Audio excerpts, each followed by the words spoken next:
In the previous session, we looked at solving inequalities in one variable. Now, let's look at solving inequalities in two variables. So we have an inequality x plus 3y is less than or equal to 4. So let's write it in slope-intercept form.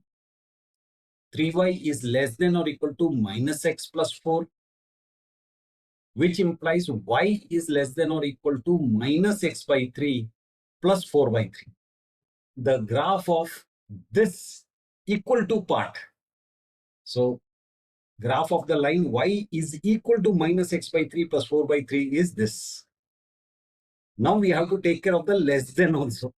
So what do? We take a point anywhere. I can move this around. And that point, which is minus 2, minus 1, evaluate this. So we have minus 2 plus 3 times minus 1 is less than or equal to 4, which implies minus 5 is less than or equal to 4. So is this statement correct? Yes, minus 5 is less than or equal to 4. So let's say true. This statement is true. Now, as I move this point anywhere in the coordinate system, the working here keeps getting updated. And it always remains true. But the moment I cross over to the other side, it becomes false. So 8.95 is less than or equal to 4.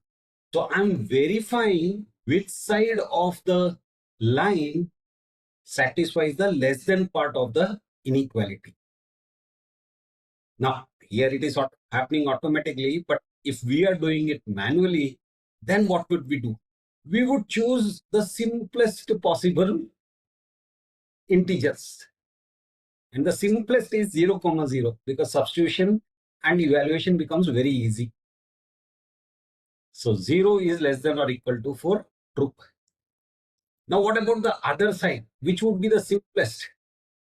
Anything to do with 1. So 2, 1. So 5 is less than or equal to 4, false. So that means this side of the line satisfies this inequality, whereas the other side doesn't. Now what about the points on the line itself? Let's take it on the line. You will notice 4 is less than or equal to 4. Yes, it is equal to 4. So it is true. So that means all the points below the line and the points on the line are part of the solution set. So what we do is we shade this region. So this is the solution of this inequality. So that was solving inequality in two variables. Now let's look at another one. Now minus 4x plus 5y is greater than 2. Okay, let's write it in the slope-intercept form. 5y is greater than 4x plus 2. In the previous problem, it was equal to was also included. But here it is only greater than. So y is greater than 4 by 5x plus 2 by 5. So let's draw the line for this. This is the line. And because equal to is not there, that means the points on the line are not part of the solution. So we put it as a dashed line. Now at minus 3, minus 2. So again we take a point, say minus 3, minus 2. And we evaluate either this inequality or the original inequality and evaluate it. So minus 2 is greater than 4 by 5 times minus 3 plus 2 by 5, which gives us minus 2 is greater than minus 2. So which means this statement is false. If I take it anywhere on this line, it will always be false.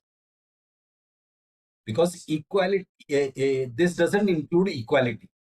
If I take it to 0, 0, it is still false. 0 is greater than 0.4. No.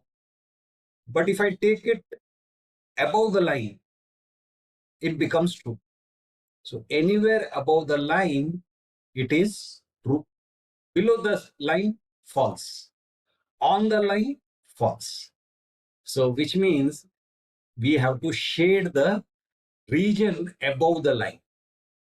And this dashed line means that the points on the line itself are not included in the solution set.